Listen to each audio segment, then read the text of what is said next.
selamat datang di Gali Korupsi, podcast yang gak akan pernah lelah ngomongin isu yang paling penting di negeri ini, yaitu korupsi. Saya Hisyam Kuryawan bakal menemani kalian semua dalam obrolan hari ini. Hari ini kita akan bahas satu topik yang sudah lama banget jadi penghuni tetap dalam kehidupan berbangsa dan negara kita. Yap, korupsi.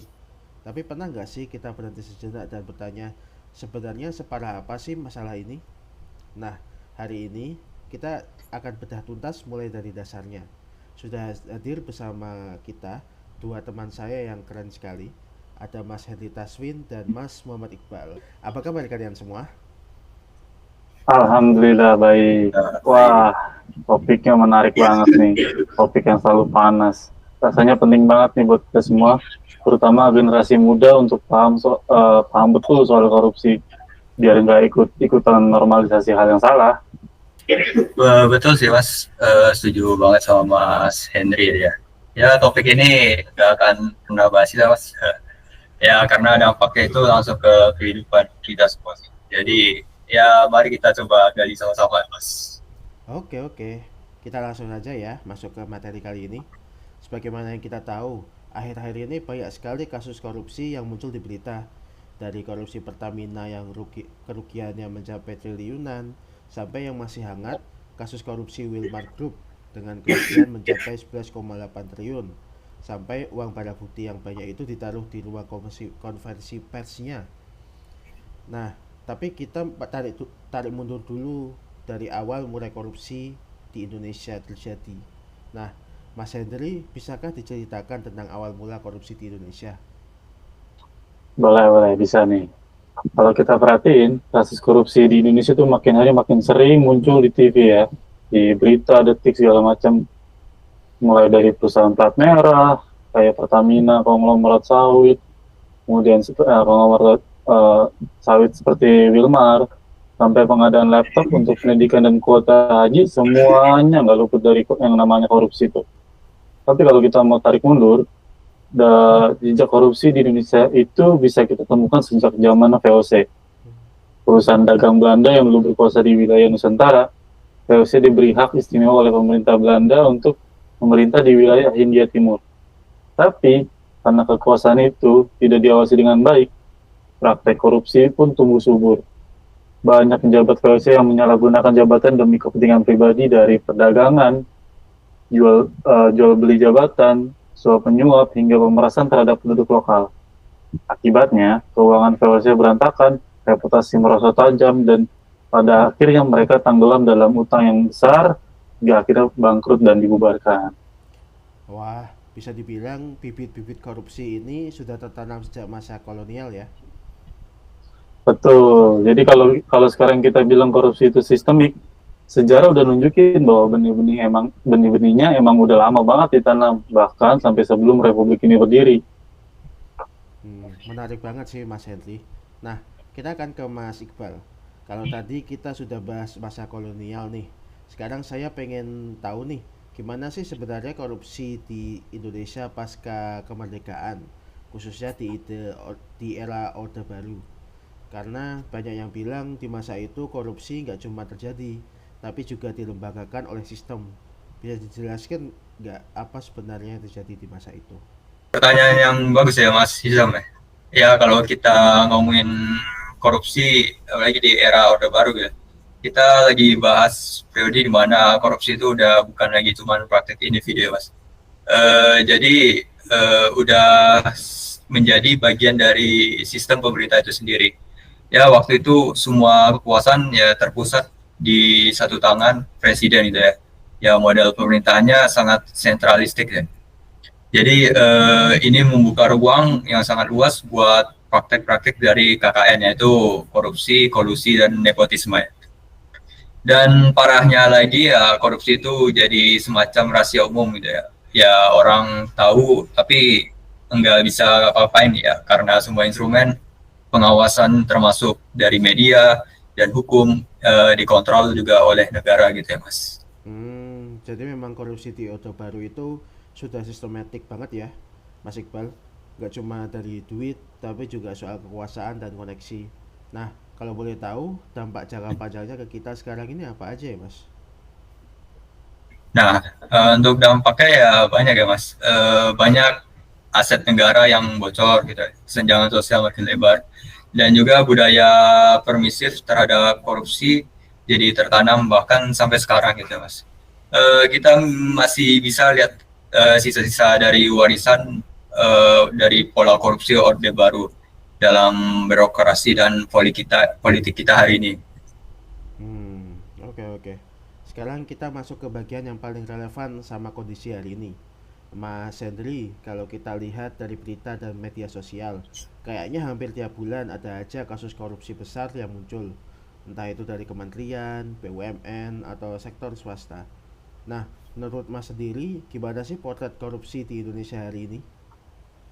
Yes, benar banget Mas. Kalau kita memang sering ini saat-saat inilah ya, sering banget disuguhi sama berita soal korupsi besar nih dengan nilai triliunan ya. Pelakunya itu pejabat tinggi, tapi yang perlu kita sadari, korupsi di zaman sekarang itu bukan cuma soal yang besar-besar aja. Justru yang lebih bahaya itu adalah korupsi kecil-kecilan yang udah dianggap biasa di sekitar kita. Misalnya, pembuatan laporan fiktif, titip absen, plagiarisme, atau beli tugas sampai dengan soal masalah ketepatan waktu kita datang aja itu udah salah satu hal korupsi kecil. Itu hal kecil yang sering banget kita temui, tapi karena saking normalnya, jadi nggak dianggap masalah. Padahal kalau kita biarin terus, korupsi kecil ini justru bikin budaya korupsi makin mengakar. Karena dia tumbuh dari bawah, menyebar dan susah dideteksi. Jadi pemberantasan korupsi itu nggak cukup atau cuma nangkep yang besar-besar aja, tapi juga harus dimulai dari perubahan perilaku di level paling dasar. Itu poin yang bagus sih Mas. Jadi korupsi itu bukan cuma soal triliunan di luar sana, tapi juga soal mentalitas dan kebiasaan. Nah, biar kita semua sepaham nih, kalau secara definisi, kata korupsi itu sendiri sebenarnya artinya apa sih? Biar nggak salah kaprah nih.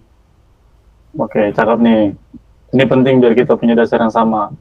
Secara harfiah kata korupsi itu dari bahasa Latin corruptio, yang artinya kebusukan, keburukan atau kebejatan. Jadi dari katanya saja udah negatif. Kalau dalam konteks hukum kita di Indonesia, intinya adalah tindakan melawan hukum untuk memperkaya diri sendiri atau orang lain, yang secara langsung atau tidak langsung merugikan keuangan atau perekonomian negara. Termasuk juga di dalamnya adalah penyalahgunaan kewenangan atau jabatan untuk tujuan yang sama. Berarti kuncinya ada di memperkaya diri dan merugikan negara ya. Nah, kalau dari Mas Iqbal nih, sempat disinggung soal KKN dan Mas Hendri soal korupsi kecil-kecilan. Mungkin bisa diperjelas lagi Mas Iqbal, apa saja sih bentuk korupsi yang paling sering kita temui selain suap yang klasik itu? Biar sobat gali di rumah bisa lebih pas ya. Tentu sih praktek itu sangat beragam ya Mas, dan kadang lebih cenderung dulu saya. Dan beberapa bentuk utamanya ya seperti diantara yang pertama itu penggelapan dan pencurian aset negara. Nah, ini yang paling jelas ya Mas. Misalnya menggelapkan uang anggaran pemerintah atau menjual aset milik negara tanpa izin untuk keuntungan pribadi. Kemudian yang kedua juga ada pemerasan gitu atau pungli ya. Ini juga yang paling sering bikin masyarakat ya kesal gitu ya, dan sering kita jumpai gitu, seperti waktu kita misalnya ngurus izin atau buat KTP atau layanan publik lainnya, SIM dan sebagainya gitu ya. Lalu juga ada oknum yang minta bayaran tambahan gitu ya, di luar ketentuan dari resmi gitu. Itu juga bentuk dari pemerasan. Dan juga yang ketiga ada manipulasi proyek dan pengadaan barang gitu. Nah, ini adalah lahan basah dari korupsi itu, dan modusnya bisa nge-markup gitu atau menggelembungkan nilai suatu proyek gitu. Dan atau juga berkolusi dengan kontraktor tertentu untuk memenangkan tender gitu Mas. Dan juga ada yang keempat tuh gratifikasi gitu ya. Nah, ini yang sering abu-abu ya Mas, jadi kayak memberikan hadiah gitu ya, bisa kayak tiket konser atau fasilitas yang mewah gitu ya buat pejabat. Ya walaupun kelihatannya seperti kayak terima kasih gitu ya, ada terima kasih. Tapi ya jika itu berhubungan dengan jabatannya dan bisa mempengaruhi keputusannya, ya maka itu termasuk gratifikasi negatif ya, atau suap terselubung. Kemudian juga ada konflik kepentingan dan nepotisme gitu ya. Nah, ini yang terjadi ketika seorang pejabat menggunakan wewenangnya untuk menguntungkan bisnis pribadi, keluarga, atau teman-temannya. Misalnya memberikan proyek pemerintah kepada perusahaan milik saudara gitu. Kemudian juga ada korupsi non material gitu ya. Nah, yang ini seperti yang disinggung dari Mas Henry tadi ya. Ada juga korupsi waktu gitu ya. Itu menyalahgunakan fasilitas dari kantor untuk urusan pribadi dan bahkan sampai memalsukan dokumen gitu ya dan lainnya. Ternyata jenisnya banyak banget ya. Hampir setiap celah ada potensi korupsi. Kalau dari kacamata Mas sendiri, gimana mereka memandang fenomena ini dari Mas Hendry? Apakah ada perbedaan cara pandang dari mereka? Menurut saya ada, Mas, dan ini menunjukkan betapa kompleksnya masalah ini. Kalau pandangan orang hukum, sempat saya berdiskusi juga, kita melihat korupsi itu murni sebagai kejahatan yang harus diberantas dengan perangkat hukum pidana.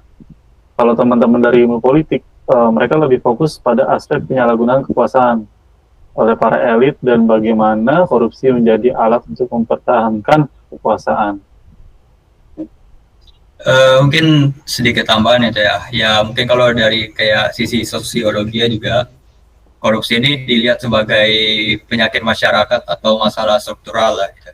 Ya jadi bukan hanya salah individunya aja gitu, tapi ada yang salah dari struktur dan nilai di masyarakat kita gitu. Sementara kalau mungkin dari sisi perspektif agama gitu ya, ini jelas-jelas ada cerminan yang dari lemahnya nilai-nilai moral dan keimanan dalam diri seorang itu sendiri. Lengkap sekali penjelasannya ya. Jadi jelas ya, Sobat Gali, korupsi itu bukan masalah sederhana. Ini adalah monster dengan banyak kepala yang akarnya menjalar kemana-mana. Mulai dari kantong pribadi, budaya masyarakat, hingga sistem bernegara kita. Nah, sekarang kita masuk ke pertanyaan paling fundamental. Kenapa? Kenapa sih orang yang suka punya jabatan, punya gaji yang mungkin lebih dari cukup, masih nekat korupsi? Kita coba gali dari sisi personalitas dulu ya. Nah, Mas Iqbal, apa sih sebenarnya yang ada dalam benak seseorang sampai memutuskan untuk korupsi? Pertanyaan bagus ya Mas Isyam ya. Ya karena seringkali kita hanya menyalahkan sistem gitu ya. Ya padahal ada faktor pendorong yang sangat kuat dari dalam diri individu itu sendiri. Ya kalau kita bedah ada beberapa faktor internal yang dominan lah gitu. Yang pertama dan bisa dibilang akarnya adalah dari sifat tamak atau serakah. Atau mungkin dalam bahasa Inggrisnya biasa dibilang greedy gitu ya. Atau serakah gitu yang secara mentalitas tidak pernah cukup gitu ya. Jadi ini bukan soal perut lapar ya, tapi lebih ke mata yang lapar. Benar, tepat sekali Mas. Ini penting sih untuk diluruskan. Ya banyak orang yang berpikir ya korupsi itu terjadi karena kemiskinan atau kebutuhan mendesak. Tapi data dan banyak kasus menunjukkan ya pelaku korupsi justru seringkali datang dari kalangan profesional gitu Mas. Ya kayak pejabat tinggi atau pengusaha yang secara finansial gitu sudah sangat mapan gitu. Ya jadi ini bukan soal need sih, bukan kebutuhan lagi gitu. Tapi soal greed atau ya tadi disinggung keserakahan yang tidak ada batasnya lah itu Mas. Manusia memang hasratnya tidak terbatasi memang sih. Selain itu apalagi yang mendorong dari dalam? Nah, lanjut yang tadi, yang untuk selanjutnya ini sangat berkaitan adalah gaya hidup konsumtif dan materialistis gitu. Ya, kita hidup zaman sekarang nih di mana kesuksesan sering diukur dan apa yang kita miliki dan pamerkan lah gitu ya Mas. Tekanan dari sosial untuk kayak memiliki mobil mewah, iPhone terbaru gitu ya, rumah besar dan barang-barang bermerek, ya itu sangat kuat Mas ya. Ya ketika pendapatan yang sah tidak bisa mengimbangi gaya hidup yang diinginkan, muncullah godaan untuk mencari jalan pintas itu. Ya ini juga diperparah oleh budaya masyarakat kita yang terkadang cenderung menghargai seorang karena kekayaannya gitu Mas. Ya tanpa bertanya ya uangnya dari mana gitu. Hmm, iya, jadi ada semacam tekanan sosial untuk terlihat kaya yang menjadi pembenaran ya. Nah benar Mas. Dan pondasi dari semua itu sih faktor internal ketiga sih Mas, yaitu lemahnya moralitas dan iman gitu Mas. Hmm. Ya ketika nilai-nilai dari fundamental seperti kejujuran, integritas, etika dan mungkin rasa malu udah nggak ada lagi gitu ya Mas. Ya, ya benteng pertahanan dari seseorang tuh menjadi rapuh gitu Mas. Jadi godaan untuk korupsi yang menjanjikan kekayaan instan gitu ya, menjadi sangat sulit untuk ditolak gitu ya Mas. Ya perspektif agama juga melihat ini sebagai cerminan dari lemahnya nilai-nilai spiritual dalam diri individu tersebut Mas. Hmm, oke. Jadi dalam diri di pelakunya memang sudah ada bibitnya ya. Serakah, ingin hidup mewah, dan benteng moralnya lemah. Tapi kan bibit gak akan bisa tumbuh kalau nggak ada tanah yang subur dan air yang cukup nih. Nah, dari menurut Mas Hendri, bagaimana sistem kita di Indonesia ini seolah menyuburkan bibit-bibit korupsi tersebut? Wah, menarik nih, pertanyaan yang sangat krusial. Karena niat sekuat apapun dari dalam diri kita tidak akan terwujud tanpa adanya kesempatan atau opportunity dari luar. Dan sayangnya sistem kita di banyak lini masih menyediakan tanah yang subur itu. Pertama, kita lihat dari aspek politik. Sudah jadi rahasia umum bahwa biaya politik di Indonesia itu sangat mahal. Untuk kampanye, untuk menggerakkan mesin partai, itu dana yang luar biasa besar. Tekanan untuk mencari dana inilah yang seringkali membuka pintu bagi praktik korupsi. Misalnya lewat ijon proyek jika nanti terpilih. Jadi ada semacam simbiosis mutualisme yang koruptif ya antara politik dan uang. Benar, bisa dibilang seperti itu. Yang kedua, dan ini yang paling sering dikeluhkan adalah aspek hukum. Masalah utama kita sebenarnya bukan karena kekurangan aturan. Kita punya banyak sekali undang-undang tentang korupsi. Tapi masalahnya ada di penegakan hukum yang lemah dan sanksi yang tidak memberikan efek jerah. Ketika para koruptor melakukan korupsi, divonis ringan, dapat remisi, bahkan bisa hidup mewah di penjara. Pesan diterima oleh para calon koruptor lain jadi aman, resikonya kecil. Ini yang membuat hukum kita tidak ditakuti. Berarti kesannya hukumannya kurang ya, nggak bikin kapok sama sekali gitu. Tuh, jadi nggak ada deterrent efek atau efek gentar yang kuat. Terakhir, ada aspek organisasi. Ini adalah lingkungan tempat korupsi itu dieksekusi. Sebuah organisasi, entah itu kementerian, BUMN, atau institusi pemerintah lainnya, bisa menjadi sangat koruptif jika kultur organisasinya permisif. Misalnya, jika pimpinannya sendiri tidak memberikan teladan yang baik dan ikut malah bermain, maka bawahannya akan menganggap korupsi sebagai hal yang lumrah. Ditambah lagi kalau sistem pengawasan yang internal lemah. Nggak ada audit yang ketat, nggak ada transparansi, maka lengkap udah. Kesempatan untuk korupsi terbuka sangat lebar di situ. Ini benar-benar kombinasi maut sih ya. Ada niat dari dalam, didukung penuh oleh kesempatan dari luar. Biar kita lebih gampang memetakan masalah yang rumit ini, katanya ada beberapa teori dari para ahli yang bisa membantu kita nih. Mungkin bisa dijelaskan agar Sobat Gali lebih paham nih. Kita mulai dari Mas Iqbal. Tentu sih Mas. Ya ada satu teori yang sangat populer gitu ya, karena merangkum hampir semua faktor yang kita diskusikan tadi. Ya ini dia dikutip dari jurnal yang saya ingat JPAK gitu ya, yang nama teorinya GON gitu ya, ya dari Jack Bologne. Di mana GON ini yaitu dari singkatannya itu G-nya itu ya, G-nya itu yaitu Greek gitu ya. yaitu atau keserakahan lah kalau bahasa Indonesia. Ini faktor pendorong utama dari dalam diri seorang gitu ya. Kemudian ada O-nya itu opportunity ya, atau biasanya kesempatan gitu ya. Ini yaitu celah dalam sistem yang tadi dijelaskan dari Mas Henry gitu ya. Kemudian ada juga N gitu ya. N-nya itu needs gitu atau kebutuhan lah. Nah, ini bisa jadi pemicu awal misalnya karena gaji yang tidak cukup gitu ya. Tapi seringkali porsinya jauh lebih kecil dibanding grade tadi ya, serakahan gitu. Kemudian juga yang terakhir yaitu gitu ya, yaitu expose gitu. Yang artinya mengungkapkan atau hukuman yang lemah gitu. Nah, ini menegaskan bahwa ketika resiko untuk ketahuan dan dihukum itu kecil ya. Jadi niat korupsi akan semakin menjadi-jadi lah gitu, Mas.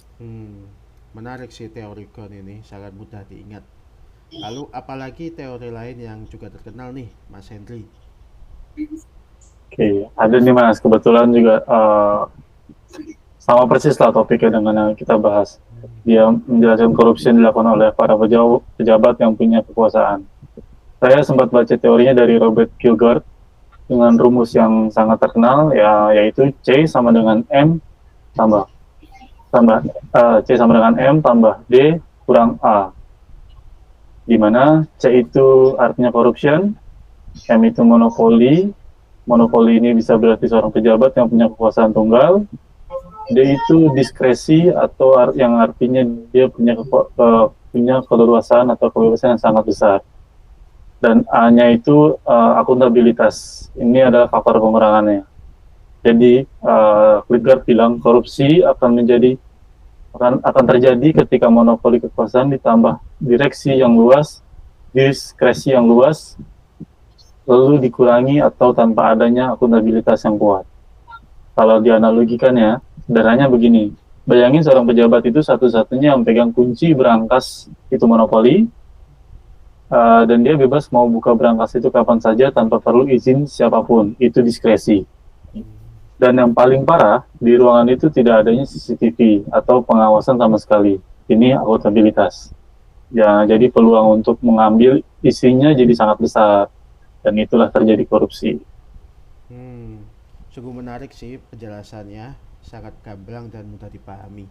Jadi dari obrolan kita di segmen ini sudah sangat jelas ya Sobat Gali, bahwa korupsi ini bukan sekedar tindak kriminal biasa yang muncul tiba-tiba.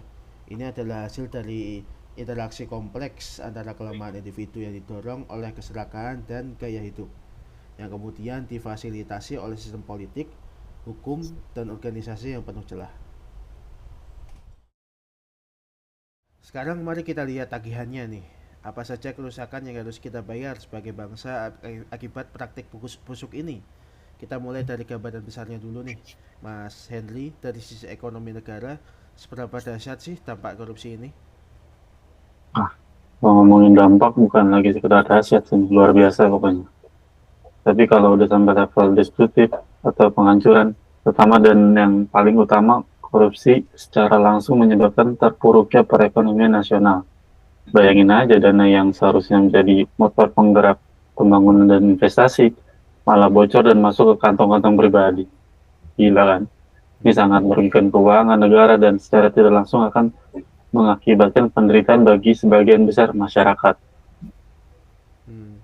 Terpuruknya perekonomian tuh maksudnya gimana sih Mas? Apakah harga-harganya jadi mahal gitu karena perekonomiannya terpuruk? Betul sekali, itu poin kedua. Korupsi menciptakan apa yang disebut ekonomi biaya tinggi atau high cost economy. Setiap proses bisnis, mulai dari mengurus izin sampai ikut tender proyek, semua jadi lebih mahal karena ada biaya siluman atau pungli yang harus dibayar. Beban ini pada akhirnya harus ditanggung oleh para pelaku ekonomi yang kemudian membebankan lagi ke konsumen. Hasilnya harga barang-barang kebutuhan pokok, jasa, dan layanan publik jadi melambung tinggi. Pantas saja kadang kita merasa harga naik terus gitu. Jadi apakah biaya korupsi itu kita bayar juga di dalamnya? Lalu bagaimana dengan investasi? ini efek dominonya. Iklim bisnis yang penuh ketidakpastian dan biaya tinggi seperti itu membuat investor baik dari dalam maupun luar negeri jadi takut untuk menanamkan modalnya. Korupsi menjadi ancaman serius bagi investasi ekonomi. Mereka berpikir, buat apa saya investasi besar-besaran kalau akhirnya uang saya habis untuk menyuap oknum dan tidak ada kepastian hukum. Ujung-ujungnya lapangan kerja jadi sulit dibentuk lagi. Jadi negara rugi, investor takut masuk, dan rakyat pun juga susah cari kerja ya, lengkap sekali. Betul Mas, masih ada lagi. Semua ini bermuara pada menurunnya daya saing bangsa. Laporan dari World Economic Forum pada tahun 2016 secara eksplisit menyebut korupsi sebagai salah satu penyebab utama turunnya indeks daya saing Indonesia. Kita jadi kalah bersaing dengan negara-negara tetangga untuk menarik investasi dan perdagangan. Jadi ini bukan lagi cuma masalah internal, tapi sudah merusak citra dan posisi kita di panggung dunia. Ngeri sekali ya kalau kita lihat gambaran besarnya. Sekarang saya mau beralih ke Mas Iqbal nih.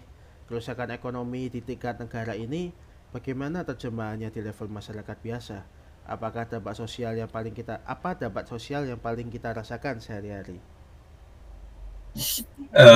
Nah, ini yang paling menyakitin sih Mas. Eh, karena semua kerusakan ekonomi makro itu yang menanggung beban paling berat ya kita sih Mas. Jadi masyarakat di level bawah gitu ya, dan dampak sosial yang sangat terasa gitu. Ya pertama, korupsi secara langsung memperburuk kemiskinan dan meningkatkan ketidaksetaraan sosial gitu ya Mas. Dana bantuan sosial yang seharusnya sampai ke tangan fakir miskin gitu ya Mas, ya disunat gitu ya Mas. Dan di tengah jalan proyek-proyek padat karya gitu bisa memberi pekerjaan bagi pengangguran, anggarannya dikurangi ya Mas. Akibatnya ya yang kaya makin kaya, yang miskin jadi sulit gitu ya Mas untuk bertahan hidup gitu ya Mas. Jadi ini yang membuat program pengentasan kemiskinan seringkali gagal ya. Ya benar sih Mas. Jadi dana publik yang dicuri koruptor itu tidak disalurkan pada masyarakat ya Mas, yang membutuhkan itu. Kemudian juga yang kedua, kita semua pasti merasakan kayak kualitas layanan publik gitu yang menurun drastis gitu ya Mas. Bisa kita lihat kayak sekolah-sekolah negeri di pelosok yang atapnya ya kayak mau roboh gitu atau bocor gitu, atau rumah sakit di daerah yang fasilitas ya minim gitu ya, dan ya obatnya kadang sering kosong gitu ya Mas. Ya kenapa itu bisa terjadi gitu ya Mas? Karena anggaran untuk pendidikan dan kesehatan yang harusnya bisa jadi prioritas gitu seringkali dialihkan oleh ya oknum-oknum pejabat yang proyek-proyek lainnya lebih besar gitu ya, peluang komisinya. Akibatnya biaya pendidikan dan kesehatan jadi kayak terasa mahal gitu Mas, padahal kualitasnya buruk. Sangat relevan sih dengan apa yang kita lihat sehari-hari ya. Lalu bagaimana dampaknya ke mental dan kepercayaan kita sebagai warga negara? Nah, ini ada dampak yang paling yang dalam dan berbahaya gitu Mas. Di mana runtuhnya kepercayaan publik terhadap pemerintahan dan institusi dari negara itu sendiri. Ketika masyarakat terus-menerus melihat pejabat yang seharusnya mengayomi malah merampok uang rakyat gitu. Sementara hukum kayak merasa tumpul ke atas gitu Mas, dan tajam ke bawah gitu. Maka kepercayaan itu akan sering hilang gitu. Seperti fondasi sebuah rumah gitu. Kalau misalnya fondasinya terus digerogoti oleh rayap, ya di mana rayap itu korupsi deh. Lama-lama rumah yang sebagai kebangsaan kita bisa ambruk ya. Jadi kepercayaan publik jadi fondasi demokrasi itu sendiri, dan ketika itu hilang ya muncullah kayak apatisme, sinisme, dan stabilitas sosial pun terancam gitu ya Mas. Saya jadi teringat sama kebijakan-kebijakan dulu soal pemerataan itu, padahal tujuannya sebenarnya sangat mulia ya. Nah, Mas Henry, Bisa diceritakan bagaimana dampak korupsi ini menjadi lebih spesifik di level daerah. Jadi Mas, otonomi daerah adalah contoh sempurna bagaimana dampak korupsi bisa terlihat sangat nyata. Kebijakan yang awal yang menjadi yang dimasukkan sebagai obat penawar malah melahirkan fenomena yang disebut desentralisasi korupsi. Praktek korupsi yang tadinya terpusat di Jakarta kini menyebar bermutasi di setiap provinsi dan kabupaten sampai ke desa-desanya. Kekuasaan dan anggaran yang besar dilimpahkan ke daerah, tapi sayangnya tidak diimbangi dengan sistem akuntabilitas yang kuat seperti pengawasan tadi. Jadi kayak istilahnya muncul raja-raja kecil gitu ya dengan modus operandi sendiri. Betul, lahirnya modus-modus baru di level daerah seperti manipulasi APBD, proyek-proyek fiktif untuk menyerap anggaran, penggelembungan biaya pengadaan barang, dan tentu saja pungutan liar dalam berbagai bentuk perizinan menjadi kewenangan daerah. Kalau menurut Mas Iqbal nih, apa akibat langsungnya dari masyarakat di daerah tersebut? Untuk akibatnya ya sangat tragis ya Mas, dan ironis lagi. Ya kesejahteraan rakyat yang seharusnya jadi tujuan utama dari otonomi daerah ya malah jadi korban gitu Mas. Ya pertama terjadi kemiskinan yang statis gitu ya. Daerahnya mungkin kayak sumber daya alam gitu ya, tapi rakyatnya tetap miskin karena hasilnya dinikmati oleh segelintir elit lokal.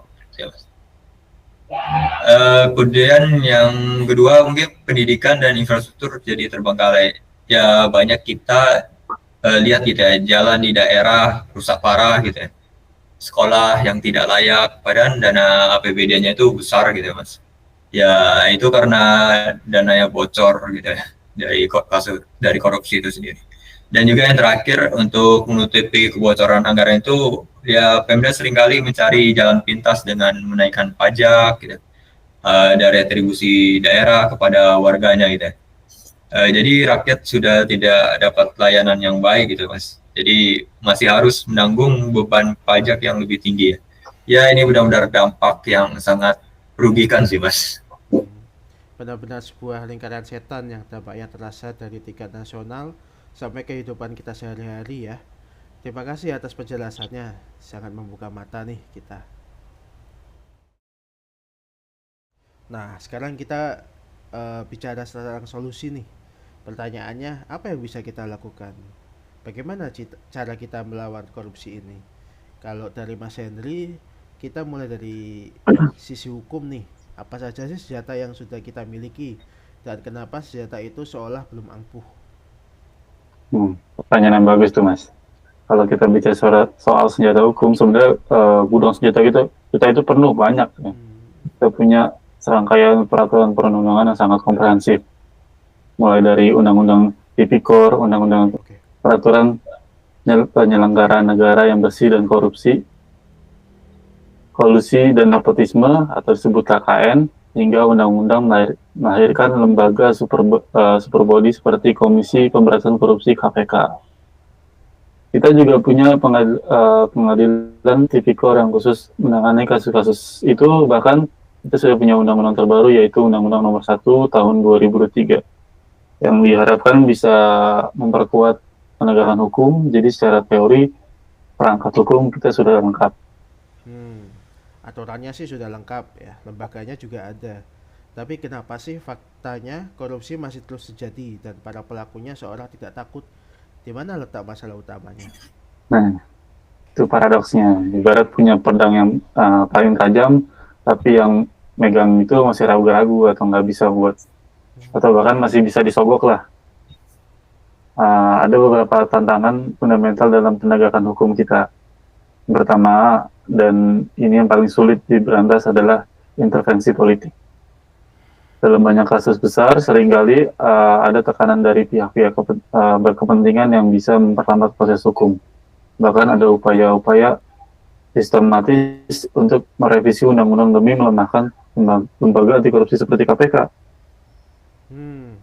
Jadi istilahnya ada tangan-tangan tak terlihat ya, yang punya kekuatan lebih besar dari hukum itu sendiri. Kira-kira begitu. Lalu ada tantangan yang kedua, yaitu lemahnya dari dalam tubuh penegak hukum itu sendiri. Ini penyakit internal yang kronis nih. Kita bicara soal integritas, kalau aparat penegak hukumnya, entah itu polisi, jaksa, atau hakim, masih bisa dinego atau diatur, maka hukum setajam apapun akan jadi tumpul. Tambah lagi soal kapasitas dan sumber daya. Menangani kasus korupsi itu rumit, butuh investigator yang andal, akuntansi forensik, dan ahli IT yang canggih. Dan itu semua butuh anggaran dan sumber daya yang tidak sedikit, yang sayangnya seringkali terbatas.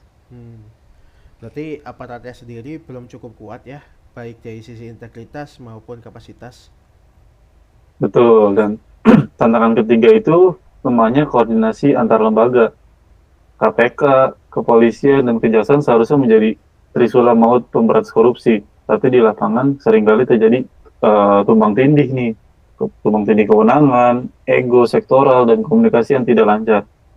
Padahal kalau korupsi itu kejahatan terorganisir yang harusnya dilawan secara terorganisir juga. Jadi PR di sisi aparat penegak hukumnya saja sudah menumpuk ya, mulai dari intervensi politik, masalah integritas internal, sampai kurangnya koordinasi. Lalu bagaimana dengan kita sebagai masyarakat nih, dari Mas Iqbal, dari pandangan Mas Iqbal, apa peran yang bisa kita ambil di tengah semua tantangan ini? Nah, ini pertanyaan kunci sih Mas. Jadi kalau kita hanya menunggu aparat bersih dengan sendirinya, ya mungkin kita akan menunggu selamanya lah gitu ya. Dan di sini peran masyarakat menjadi penyeimbang dan kekuatan pendorong gitu ya. Ya solusinya ada membangun sistem pengawasan yang kuat dan berlapis gitu. Ya pengawasan ini tidak bisa hanya dari satu arah gitu ya. Jadi pertama ada pengawasan internal atau pengawasan melekat dari dalam instansi itu sendiri. Kemudian yang kedua juga ada pengawasan fungsional gitu, yang dimana dilakukan lembaga negara seperti Badan Pemeriksa Keuangan atau biasa kita sebut BPK gitu. Kemudian yang ketiga ada pengawasan legislatif itu dari DPR sendiri atau kalau di daerah itu DPRD gitu. Kemudian dan yang keempat yang paling potensial ya Mas dan menjadi harapan kita semua yaitu pengawasan dari masyarakat itu sendiri atau yang kita sebut citizen control lah gitu ya. Citizen control ya. Apa saja bentuk nyata dan peran tersebut yang bisa kita lakukan? Bentuknya itu sangat beragam ya Mas, dari yang sederhana sampai yang terorganisir gitu ya. Misalnya kita bisa mulai dengan tidak memberi uang damai gitu ya, saat ditilang ya itu sudah memutus satu rantai kecil korupsi gitu ya Mas. Kemudian kita juga bisa aktif memantau penggunaan dana desa atau anggaran di kota kita gitu ya. Sekarang banyak platform seperti Lapori gitu ya, yang bisa kita gunakan untuk mengadukan kayak kasus-kasus pungli gitu ya Mas, atau pelayanan publik yang buruk gitu. Bahkan sekedar menyebarkan informasi dan edukasi anti korupsi di media sosial itu. Juga bagian dari citizen control gitu ya Mas, yang tadi disinggung. Dan intinya kita harus berubah dari objek yang pasif menjadi subjek yang aktif untuk mengawasi. Iya. Banyak sih sebenarnya untuk melaporkan lah ya. Nah, apa yang bisa memotivasi masyarakat untuk melakukan itu semua? Jawabannya ada di segmen kita sebelumnya Mas, yaitu minat untuk menjadi citizen control itu.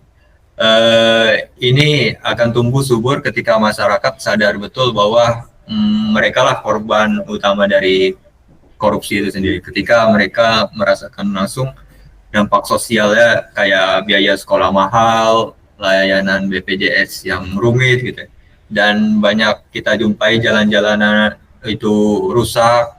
Disitulah kesadaran kolektif untuk melawan akan muncul gitu Mas. Iya sih. Banyak juga hal-hal yang sebenarnya kita tidak terlihat kalau itu sebenarnya bisa di fix, padahal karena korupsi ini jadi tidak bisa dibenarkan gitu ya. Poin Iya. sangat kuat sih. Kembali ke Mas Henry. Tadi kita sudah bahas soal tantangan nih. Kalau kita bicara solusi, adakah terobosan atau instrumen hukum inovatif yang bisa menjadi senjata pamungkas kita ke depan? Ada Mas. Dan ini adalah sebuah pendekatan yang menjadi sorotan di dunia internasional ya. Namanya adalah Unexplained Wealth Order atau UWO, atau dalam bahasa Indonesia-nya perintah kekayaan yang tidak dapat dijelaskan. Ini adalah instrumen hukum perdata yang kuat, bukan pidana. Jadi tujuannya bukan untuk memenjarakan orang, tapi untuk merampas aset hasil kejahatannya. Wah, menarik sih merampas aset unexplained wealth. Bagaimana cara kerjanya itu, Mas?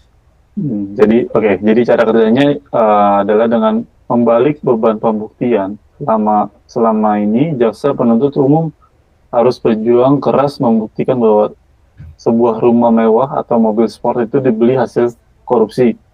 Itu sangat sulit. Dengan UO, logikanya dibalik. Jika seorang pejabat publik punya kekayaan yang jelas-jelas tidak masuk akal, jika dibandingkan dengan gaji dan pendapatan yang sah, maka pengadilan bisa memerintahkan dia untuk menjelaskan dan membuktikan dari mana asal-usul hartanya itu. Jika dia tidak bisa memberikan bukti yang sah dan meyakinkan, maka asetnya itu bisa dianggap sebagai kekayaan tidak wajar dan disita oleh negara.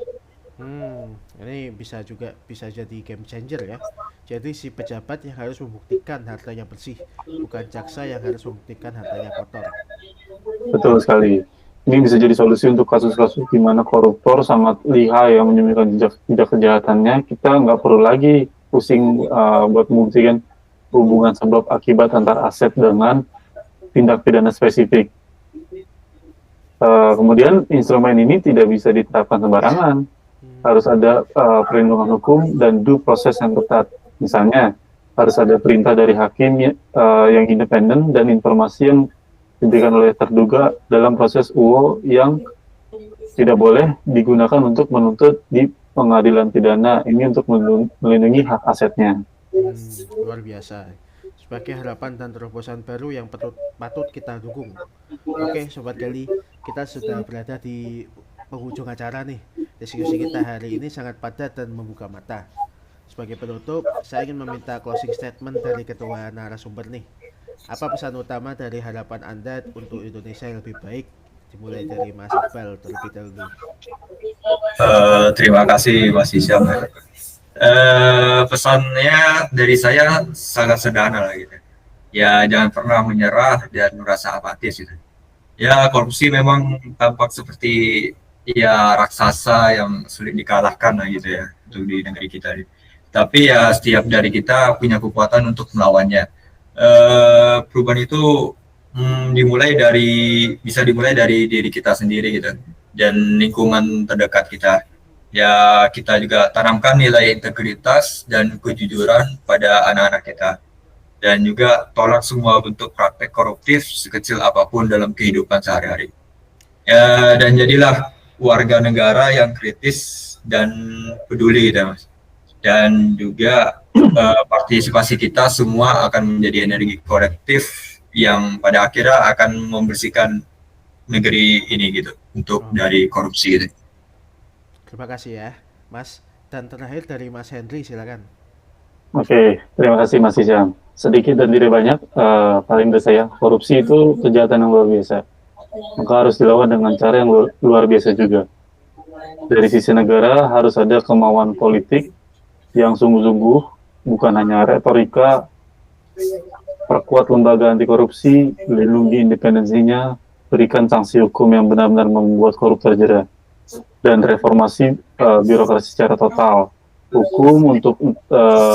Hukum harus ditegakkan tanpa pandang bulu.